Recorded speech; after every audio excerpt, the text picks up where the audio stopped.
Bonjour à tous et à toutes et bienvenue pour la pensée du jeudi. Une pensée en 3 minutes, pas une de moins, pas une de plus. Alors c'est parti.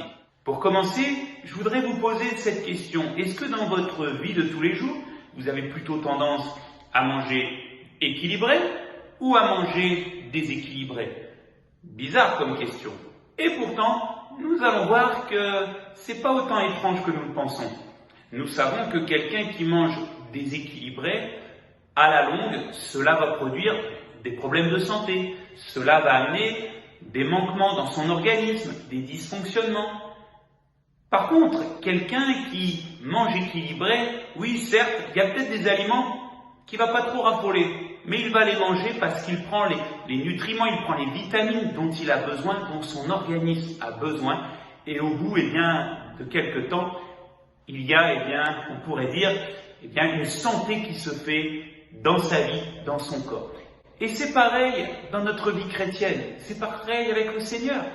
Est-ce que dans ma vie chrétienne, j'ai plutôt tendance à manger déséquilibré, ou est-ce que j'ai plutôt tendance à manger équilibré? Manger déséquilibré, ça veut dire quoi? Ça veut dire qu'il y a des choses dans la Bible que j'aime, dont je raffole. Alors qu'est-ce que je fais? Eh bien, je les prends, je les consomme, je les vis. Et puis, il y a certaines choses, ça ne me plaît pas. Et c'est vrai que dans la Bible, il y a certains passages de l'Écriture où Dieu dit certaines choses et c'est vrai que ça nous dérange. Alors qu'est-ce qu'on fait?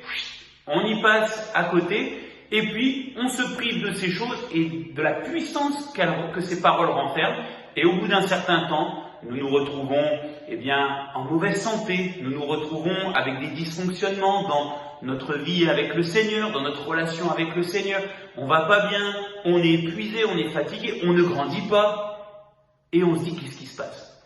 Par contre, si on est un chrétien qui mange équilibré spirituellement, c'est-à-dire que quand nous nous nourrissons de sa parole, qui est le pain quotidien, la Bible, la Bible nous dit que toutes ces paroles, quelles qu'elles soient, ces paroles apporteront dans notre vie la bonne santé et nous permettront de grandir. C'est pour cela que d'ailleurs l'apôtre Paul dira en 2 Timothée chapitre 3 verset 7, toute écriture est inspirée de Dieu et elle est utile, elle nourrit pour enseigner la vérité, pour réfuter l'erreur, pour corriger les fautes et former à une juste manière de vivre afin que l'homme de Dieu soit parfaitement préparé et équipé pour faire toute action bonne.